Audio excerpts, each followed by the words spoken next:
Probabilmente vi starete chiedendo se davvero ho tagliato l'Oysterflex come si vede nella copertina del video. Quello in particolare è un Daytona di cui abbiamo già parlato in un precedente video e ho spiegato proprio la particolarità dell'Oysterflex. E allora vi rispondo che sì, l'ho tagliato, ma lo vediamo tra pochi secondi dopo la sigla. Iniziamo.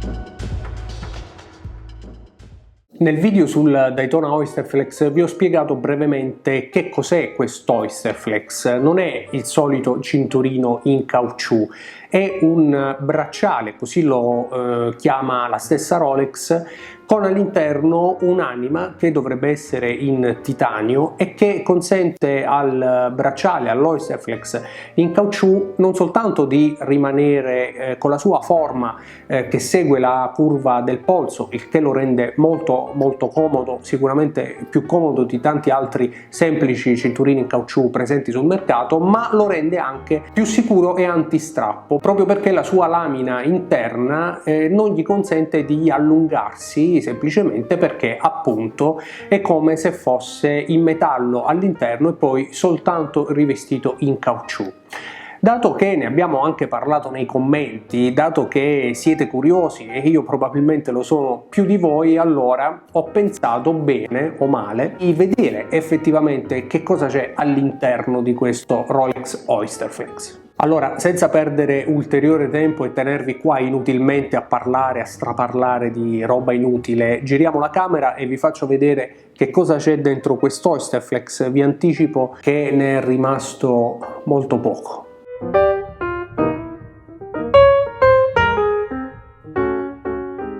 Allora, come potete vedere è uno spezzone corto, è una misura D, perché ogni spezzone dell'Oysterflex ha una misura diversa proprio per adattarsi perfettamente al polso, soprattutto grazie al fatto che va utilizzato con la chiusura originale Rolex. Come potete vedere è molto flessibile, sembra un qualsiasi bracciale in caucciù senza nulla all'interno, almeno non è possibile capire che ci sia effettivamente una lamina in metallo, perché appunto è flessibile e si piega così come dovrebbe fare un qualsiasi cinturino in caucciù.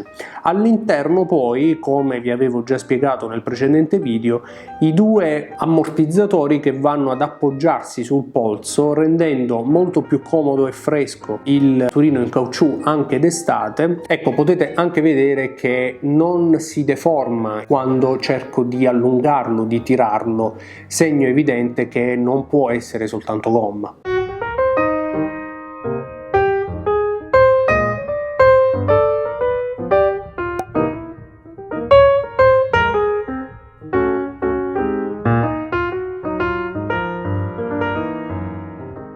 Va bene, senza perdere ulteriore tempo, prendiamo le forbici e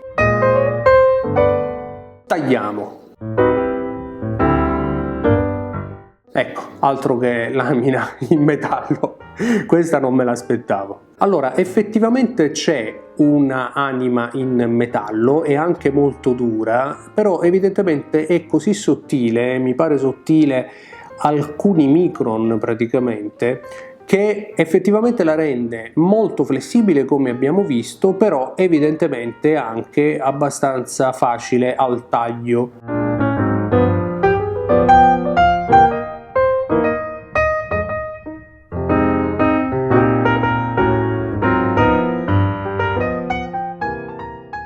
Questa lamina in realtà si sviluppa poi con un cilindro anche alle anse, o almeno così dice Rolex, quindi adesso andiamo ad aprire e vediamo se effettivamente c'è un cilindro in metallo collegato alla lamina centrale.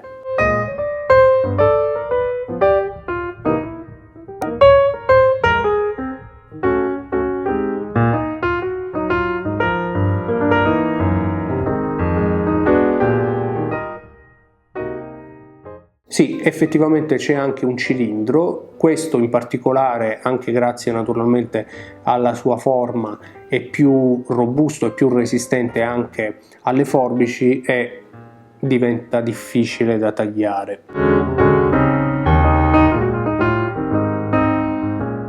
Quindi all'interno una sottilissima lamina in metallo che effettivamente non si allunga, o almeno sembra insensibile agli strappi, ma evidentemente è meno robusta invece al taglio, evidentemente a causa del suo esiguo spessore. Insomma, questo è l'Oyster Flex di Rolex. Quanto è costato? Allora, uno spezzone di questo tipo in concessionario ha un costo di circa 250 euro, ma naturalmente viene fornita la misura giusta nel momento in cui comprate un Rolex dotato di Oyster Flex. Nel momento in cui fate l'acquisto, naturalmente il concessionario prenderà la misura del vostro polso per poi andare a regolare il bracciale con la giusta misura dei due spezzoni dell'Oyster Flex, sia ad ore 6 sia ad ore 12, quindi non ha un costo nel momento in cui fate un acquisto di questo tipo. Se però doveste avere necessità di uno spezzone di questo tipo senza avere l'orologio adatto, Rolex non ve lo venderà e quindi bisognerà acquistarlo sul mercato grigio, chiamiamolo così. Per esempio li trovate anche su Chrono24 ad un costo di circa 400-500 euro. Questo è il costo per uno spezzone Oyster Flex ad oggi, marzo 2022. Insomma, ne è valsa la pena. Beh, ci siamo divertiti, io ero molto curioso di vedere che cosa c'è all'interno, sono sicuro che lo eravate anche voi. Era gratuito e quindi ci siamo tolti questo sfizio, chiamiamolo così. Fatemi sapere nei commenti che cosa ne pensate, sono accettati tutti i tipi di commenti. Ci rivediamo in una prossima puntata qui su TOC.